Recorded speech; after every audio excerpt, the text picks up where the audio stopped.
I want to welcome everybody to Christ the King Sunday. Anyone want to take a guess on what our theme on Christ the King Sunday might be on Christ the King? Anybody know? Any guesses? No ideas? Nobody has any idea. We might be thinking about Christ's kingship. All right, so I want to focus us in on our Epiphany reading from the Gospel of Matthew. So that's what we're going to be working from. You're always allowed to cheat. But I want to look at this and see how Matthew's story about the wise men might inform or enlighten our understanding of what it means for us to call Christ our King. And I know that the story of the Magi, or wise men, visiting the Holy Family is familiar to many of us. And yet there are a couple details that I want to lift up that might shape our faith and shape our worship this morning. The first thing that jumps out at me, and I want you to look through there, is what is King Herod's emotion at hearing about Jesus' birth from the wise man? What is Herod's response to the news of a new king being born? He's frightened. Verse 3, when King Herod heard this, he was frightened. He was frightened. Does that strike anybody else as strange? All right? He's a king. He's got an army. And what's he scared of? A baby. But the more I read about King Herod, the more it makes sense to me. Herod held power for a long time. All right? Herod was king for 44 years. Which was a very long time back then. And he clung to power by political alliances, by religious compromises, and extreme brutality. All right? Herod killed anyone he perceived as a threat, including family members, wives, etc. In this light, it makes a ton more sense why Herod's first instinct was fear in hearing about another king's birth. Because the only way that Herod knew how to rule, right, was through fear, through threats, and through violence.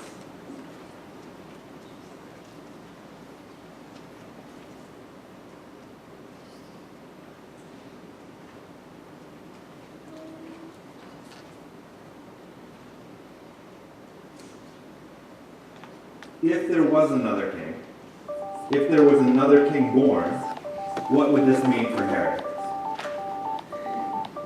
If all he knew, being a king, meant threats, violence, brutality, what did it mean for him? Yeah, he's going to be killed, right? It's going to mean his own death and destruction. All tyrants, all bullies rule through threats, intimidation, and violence. And Herod could not conceive of a king coming who would act any differently. And maybe some of us today have been told that God does act in this manner, right? Perhaps some of us grew up hearing about a God that is an angry God.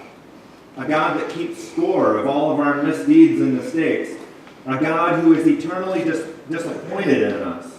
And a God that is ready to cast us that don't measure up or believe exactly right into the fires of hell. How many of us have mistook this new king, this new Messiah, this new Lord for a heavenly version of the kings, the rulers, and leaders of this world who control us through violence, who hold power by wielding death? In Jesus of Nazareth, we see a very different kind of king. We see a king who exercises a very different kind of power. What are some ways that you remember hearing about how Jesus wields power in the gospel? Anybody remember any stories of the way that Jesus wields power?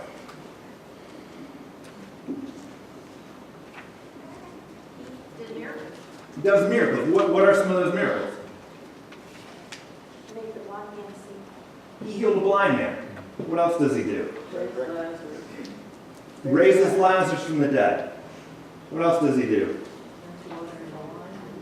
He what? He feeds people. Yeah, I mean, it's interesting. As we read these things, the Herods of this world hold power by dealing death, right? You better stay in line or I'll kill you. King Jesus uses his power to deal life. This is demonstrated by the very first people who visit the Holy Family in Matthew's Gospel. Who are the first guests? Who do we hear show up first? Well, we hear the shepherds in Luke, but in Matthew, who shows up first? The wise men. You will notice that it says they came from the east. They are not the same nationality. They are not the same ethnicity. They are not of the same religion as Jesus. They are outsiders. They are foreigners. They are star-worshiping pagans. And these are the first people to recognize the newborn king and the first to worship Jesus. It says that they were overwhelmed with joy when they saw this new, different, and strange king. And Jesus continues this strange kingship all the way to the cross. The only death that Jesus ever wields is his own. The king laying down his life for his followers and not the other way around. The king rises back to life, and on the third day, to prove that the powers of this world, the tyrants, the bullies, no longer have control over any of us. If death is no longer the final answer, the final threat, what ultimate power do these worldly leaders possess over us? We are free. We are freed from fear and invited to live in a new way, a new truth, a new world where all people matter, where all people are loved, where all people are beloved by God. Is this world fully here yet? Does this world where all people matter and all people are loved and forgiven, do we see this on the news on a nightly basis? No. Are all the Herods and the forces that seek to control us by insults, cruelty, and violence gone? Absolutely not. And yet we have seen the future.